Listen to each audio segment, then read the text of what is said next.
अस्सलाम वालेकुम, कैसे हैं आप सब। उम्मीद करती हूँ सब ठीक ठाक और खैरियत से होंगे। हाँ जी, आज हम बना रहे हैं कैरी का शरबत। गर्मियों के मौसम में गर्मियों की शिद्दत को कम करने के लिए ये बेहतरीन शरबत है। घर में ख़ुद बनाइए और ख़ुद भी पीजिए, घर वालों को भी दीजिए। हाँ जी, उसके लिए मैंने 5 अदद कैरियाँ ली हैं, यानी कच्चे आम लिए हैं, देसी आम हैं ये। साथ ही हम इसमें डालेंगे चीनी और नींबू का रस। 1 कप चीनी है और 1/4 कप नींबू का रस मैंने इसमें डालना है।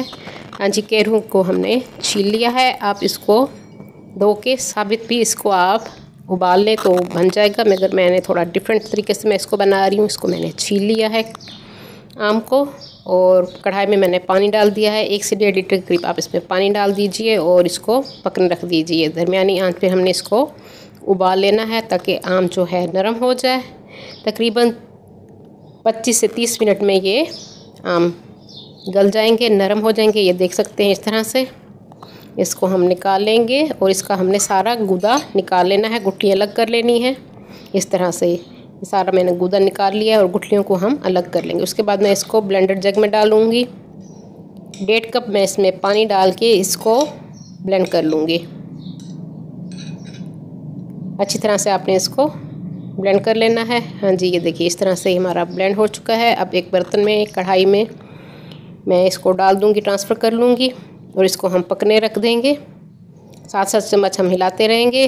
हाँ जी, इसके बाद मैंने इसमें थोड़ी सी मिठास के लिए, जितना आपको मीठा पसंद हो उस हिसाब से इसमें चीनी डालिए। 1 से सवा कप आप इसमें चीनी डाल सकते हैं। साथ ही मैंने इसको नींबू का रस भी इसमें डाल दिया है। और देखिए इस तरह से ये गाढ़ा हो चुका है और हमारा कैरी का शरबत तैयार हो चुका है। इसको मैंने ठंडा होने के लिए रख दिया था। अब हम इसको सर्व करेंगे। लास्ट में मैंने आइस क्यूब्स डाल दी हैं। 3 से 4 चम्मच कैरी का शरबत जो अभी हमने बनाया है वो डाल दिया है। 4 टेबल स्पून आपने 4 से 5 टेबल स्पून आप 1 गिलास में डाल दीजिए। उसके बाद ठंडा पानी हम इसमें डालेंगे और इसको आपने अच्छी तरह से चम्मच से मिक्स करना है।